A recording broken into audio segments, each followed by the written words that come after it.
There we It go. worked. Hey. Hello. Hello. How are Are you? you in a nice light space? Oh, good. There you are. Yes. Okay, you're Can you better. see me? Yes. How are you? That smile. I always Good. remember that. That smile was always there, even when we were doing some tough stuff. Yeah. You got to, you know? Yeah, you All are through it. always in that place. So welcome everybody to our catch up with Jackie. If you remember, we did this about, I think it was about 18 months ago, where you were still kind of um, at the beginning stages of your, getting the all clear. Yeah. So I think time lends us that perspective, right, to be able to look at something, because sometimes things are just too soon not to look at just because it's painful. And that's another video on trauma. But also when we just need to be in the moment with where we're at. Yeah. And then we can kind of like, oh, look at what I did, look what I went through.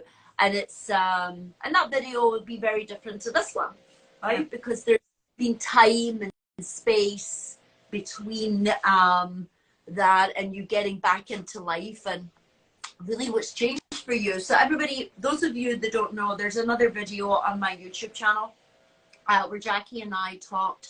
Jackie was diagnosed with lymphoma, cell B lymphoma.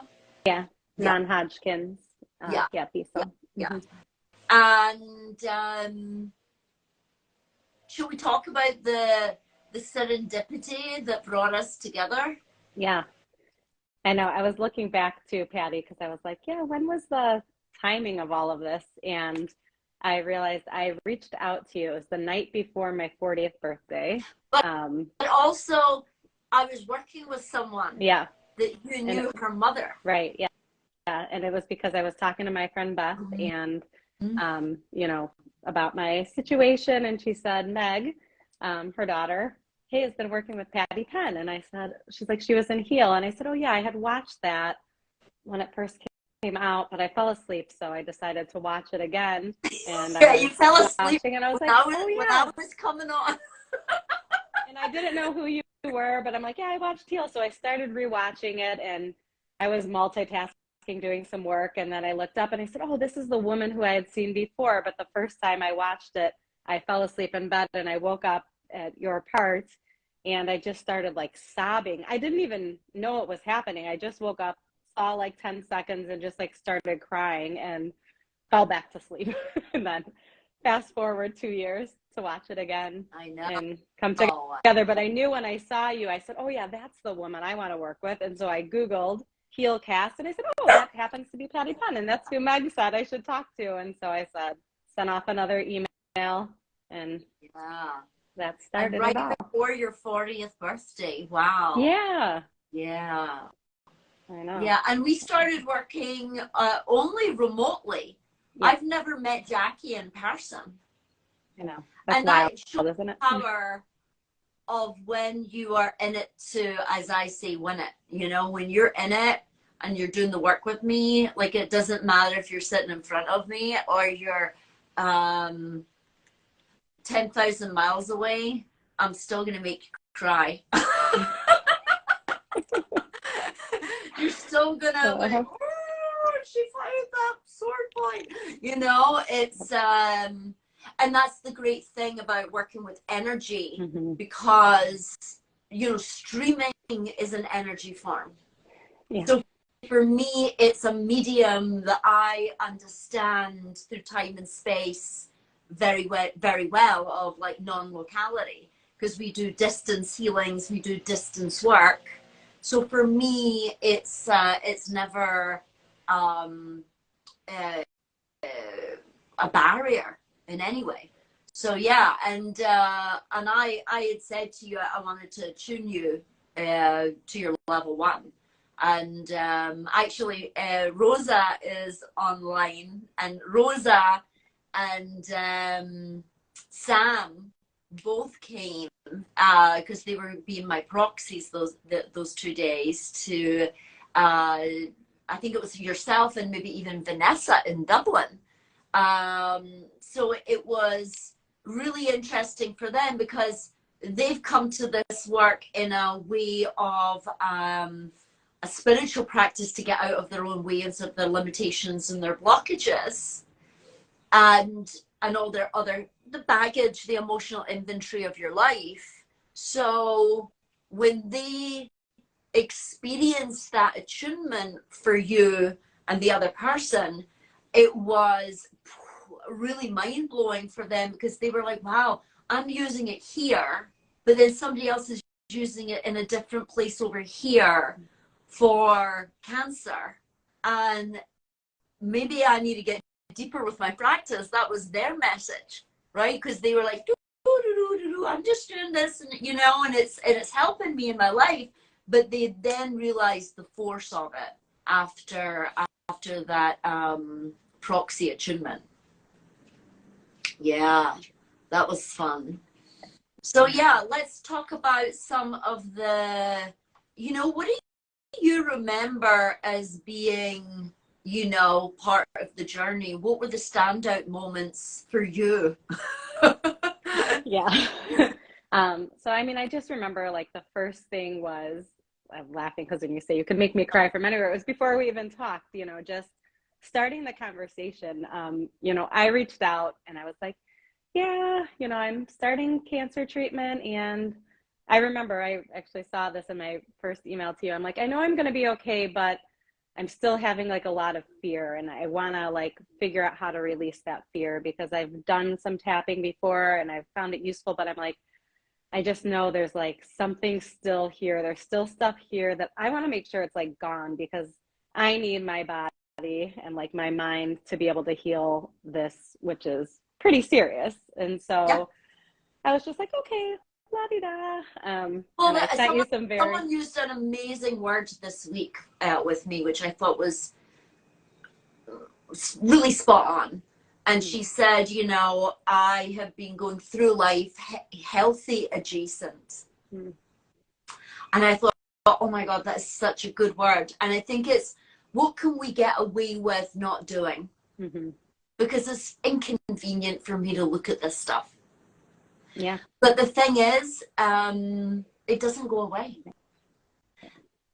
And we all have to do our inventory, right? We all have to do our audits, and we all have to do and go to those places of like, why am I repeating these patterns? Where's the core, you know? And we all know sometimes where the core is and what the aspects are. We just don't want to defragment it and actually collapse it. Because the thing is, you know, we don't talk about it. Like, you know, our unpacking in our email exchange is actually what some people need 9-ketamine treatments for.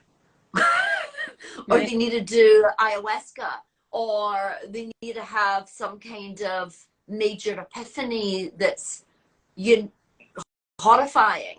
Yeah. You know, that to me is just the email exchange, because that's just going to set up the blueprint from where we're going to go. Yeah.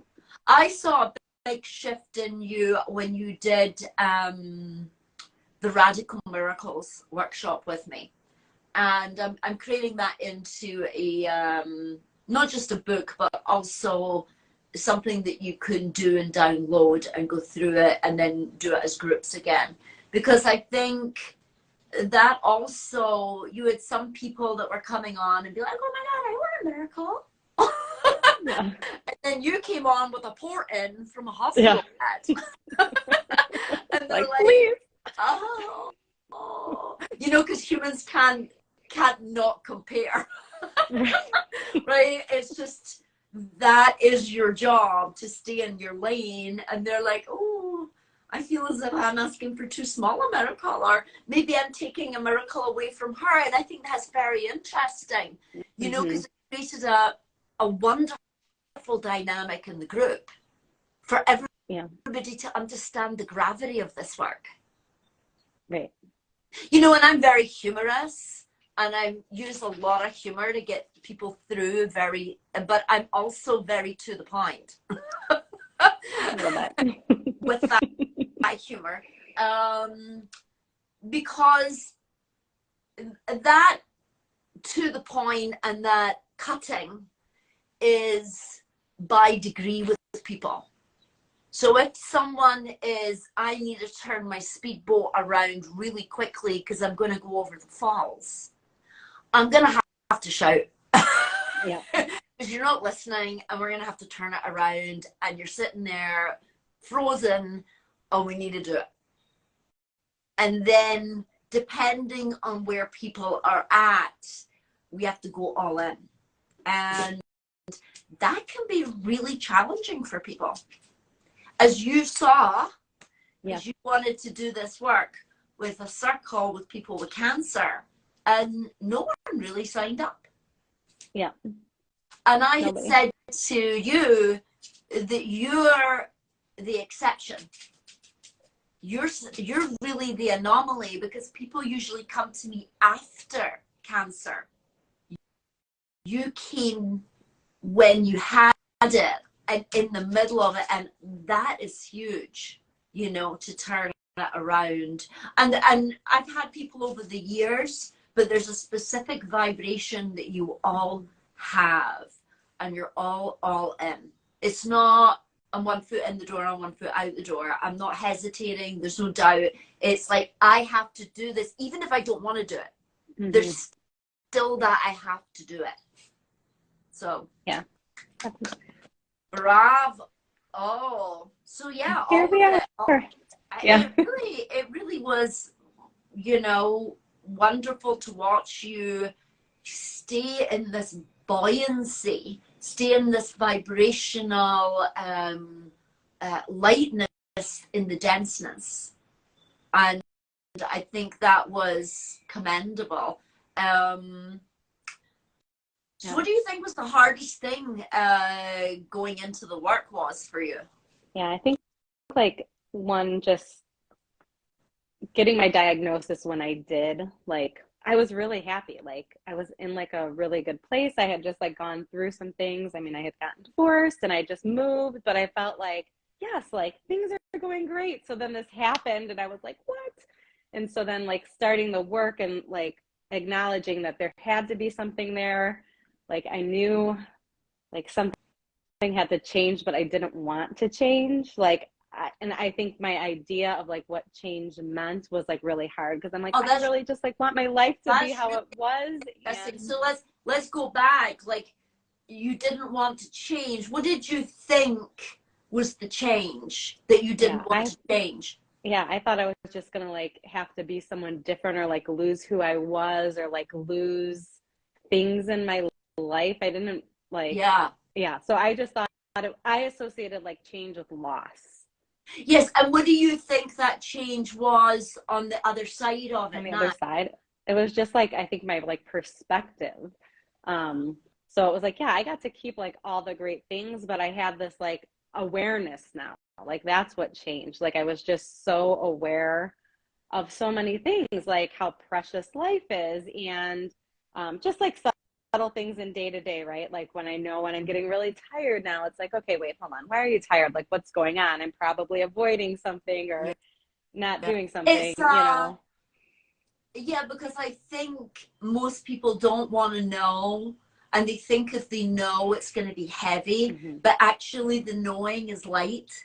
The knowing is lighter than you think. The epiphanies, the reasons are actually a lifting off. So actually I see when people change, like even students that I've had for 10 years, 15 years, I still see the same person, but they're different, but they're still the same.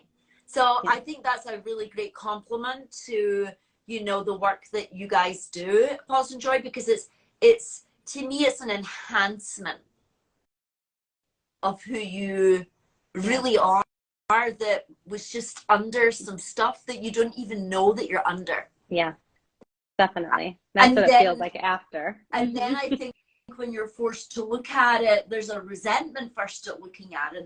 I think it's normal to resent having to, it's like an inconvenience. It's like, oh, why do I have to do this? I'm busy. And you're like, well, you have to, you don't need to. Yeah. This is always the alternative. Yeah. Yeah. That's the alternative, and that's also painful, because you're like, well, does no one care? Is no one going to come and save me? But then you realize let's go back to the change. I would rather people think of their change as a betterment and an enhancement.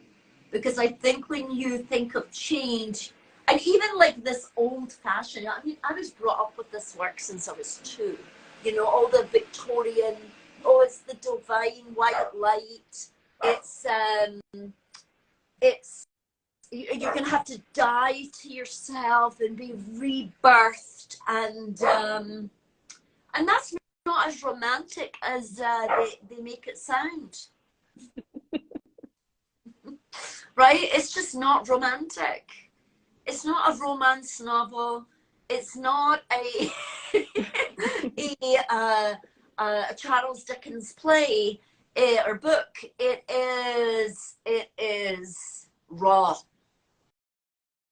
But it is also very alive, don't you think? Yeah. It gives you an aliveness that you've been rewired into a different voltage. Don't you think? Yeah.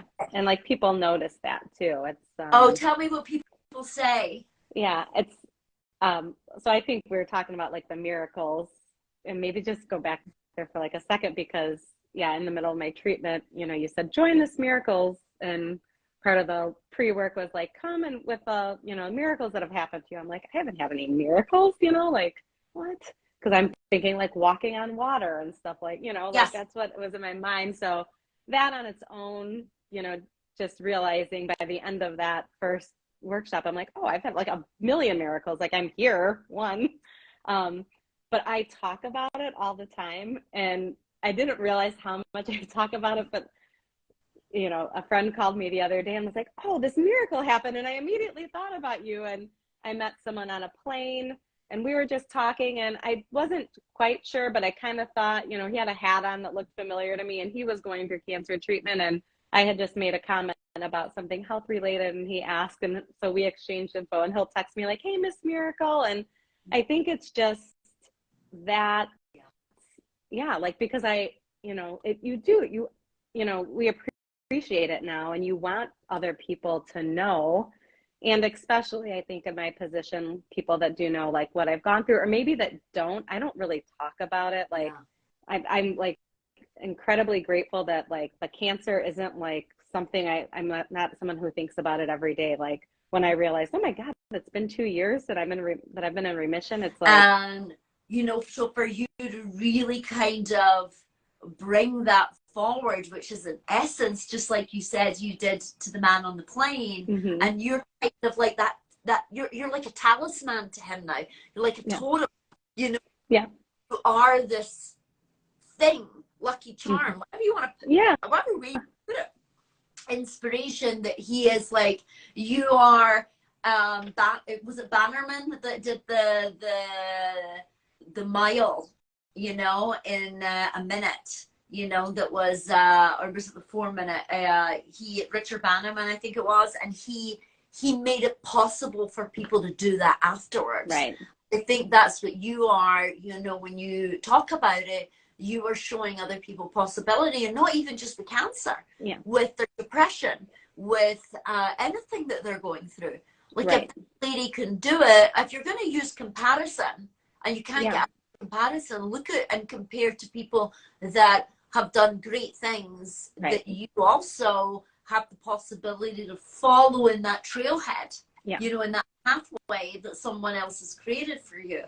So I definitely commend you on that. Is there, you know, what do you feel is the joy that you're bringing forward now? What is you know, when you saw Pulse and Joy and you were doing the teachings, what has that, you know, we could say changed, but let's use the word enhanced into now? Yeah. And I think, you know, just, you know, and making sure you don't fall back into that too. And like, this is so important. And, you know, yeah, now I'm healthy and back to work and this, that, you know, and your days get really. How has your work-life balance changed? How has that changed? Yeah, I think it's better. It was like just maybe like about a month ago, you know, I noticed I was working longer days and, you know, starting to get back in that habit. And I was like, hold on, time out. You know, you had said something one time about a woman, you know, she didn't have time to work on her practice, but she was getting her nails done, you know, and it's like, okay, if you can find the time to do these other things, that's something I have to remind myself. And get jewels and everything. So nails. What else has changed because I know you moved, right? You moved from Chicago and you moved to Florida. Are you still in Florida? No, I'm back in Chicago. So I traveled for that year and then I bought a house in Chicago. Yep. So I have my space. It was kind of that. Yeah. I mean, so that on its own. So, you know, I probably would have never done. So when my lease was up in October 2021, I said, you know what, I just need to get out of here for a minute. Like I could tell, like I knew like I was aware of like what I was feeling and my energy was just bad. I was feeling anxious and I'm like, I just need to go somewhere. And so I just did like monthly rentals and just explored new spaces. And then I was able to like trust myself too when I started to think like, okay, now I feel like I need my space again. Like, where do I want to be? And I just knew, like, and I don't like doubt myself in the same way as I used to. Like, I can just trust. It polishes that hesitation. Yeah. And I think the ocean was very healing for you and the sunshine. It was. And then, and to then be a way to say, you know what, I really love Chicago. But I think that time away is time away from people that were around you, because I think also there's a journey for people who are watching a friend go through cancer or any illness, any disease. And there's a helplessness and a hopelessness that they feel. And also you were so energetically attuned that you could kind of pick up on it, even though you were through and you got, you know, you were in your remission and everything was great. I think there's still a wise choice to kind of move away for a year and then come back. I know that you wanted to be there and come back. Did you move back to the same area, or was it a different part of Chicago? Because I don't really know Chicago that well, but I know it's a pretty big city. A different part. So I'm in the west. I'm like a half a block from this beautiful river, and I can walk to a downtown. So that's what I was like, okay, these are all the things I learned, and I know I like the water. It's not the ocean, but at least I have, you know, I can get out and, you know, get out in nature and then go out to eat and enjoy that. I think that environment is like really important for people, you know. I think when even people are in the wrong city or they're in the wrong environment, I don't like to use the word wrong, but an environment that isn't allowing them to flourish. You know, some people go to New York and then they move here and they're like, oh, the light here is much better. Everything's not, you know, the tunnels where you can't see light because it's, you know, high rises. And then I know people that are here that move there and they just come alive. So there are different places that are best for you in different times in your life as well. Yeah, definitely. Yeah. So is there anything else that you want to ask Jackie or I during this time? I'm so grateful to you for, so what's coming next for you, Jackie? What's next? I don't know. Just sunshine, hopefully. Well, we know that's coming because Yeah, spring is coming. here. Yeah. But what do you think is next? What's the next enhancement? Next enhancement. It's a good question. I don't know. Yeah, I don't know. I'm gonna see. I'm gonna find out. Let's see. Just wonder that. Yeah, wonder that. See What is next? Yeah, I think it's going to be very exciting and a space to watch. Maybe we'll be doing this again in another 18. Right, and I'll be like, oh, now I know what it was. And you're like, now I know what that was that you asked me, and you already knew. Exactly. Now I'm excited, Patty. Something's coming. Yeah, because I always feel when something is coming, you know, that is, and that's the thing, you know, a surprise is a surprise that you don't know, and you have to be open to the unknown of the universe or divine consciousness, whatever you want to call it, is going to drop in. But if you're in shields up, it's not going to be able to, you know, you're too defensive. You've got too many barriers. Yeah. And so I think that's also part of, you know, your practice and what you did. You really opened yourself up to possibility because you had to. You really had to. You had to kind of really blossom at a time, kind of like a lotus blossom, you know, in the mud. You know, you were in the mud with your diagnosis and also with going through treatment, because it's and some, you know, and I don't dictate what people are comfortable with. You know, I've had people come to me that have never had any treatment because they knew they didn't need it or want it. Yeah. They were like, it doesn't matter. And that knowing, that 100% knowing with no hesitation is a frequency I know. But if someone is like, you know what, I'm going to go through with Western medicine, but I know this is important because the fear, the anxiety, the terror, the stuff that's coming up from my life, I can't have this happen in my central nervous system and in my immune system while I'm going through this. Because you can't fight on two fronts. You know, I always say that you can't fight cancer and also fight your life.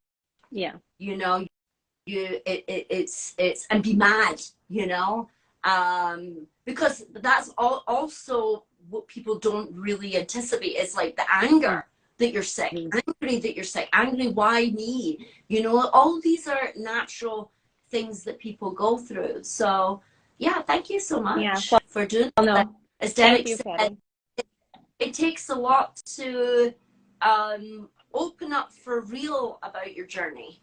Yeah. You know, because it's a private matter, but you also see how much it means to other people. And I'm sure people that watch this that might never look you up, might never, but they've listened to this conversation in the future, right? Like people are in here, and it will be in our past. Right. So there's the past, the present, and the future all happening simultaneously, right? Yeah. And that's what makes this work really interesting. Yeah. So thank you. No, I just wanted to say thank you, Patty, because I think that was really what it was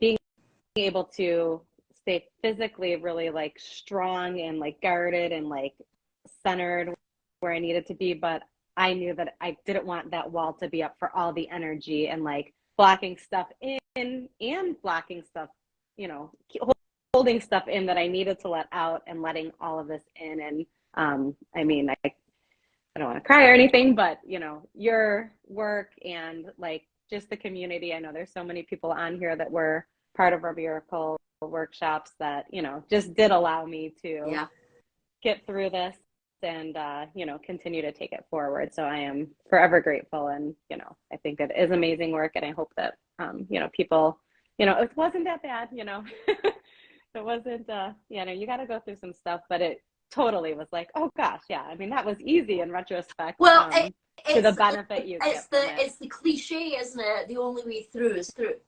Mm-hmm. But you better choose with gravity and sincerity who you're going to go through it with. Mm-hmm. That's right. So thank you very much. Yeah.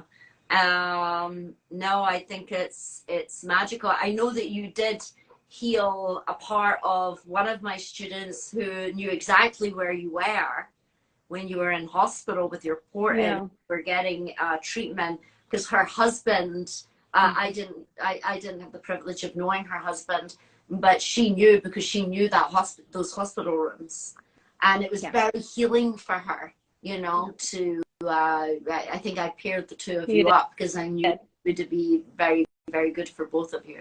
So so thank you so much. And yes, thank you everybody for tuning in. I'll edit this over the weekend and I'll pop it up on YouTube. Bye. Always enjoy talking to you, and keep me informed. Will do. Thanks, Patty. Bye. Bye.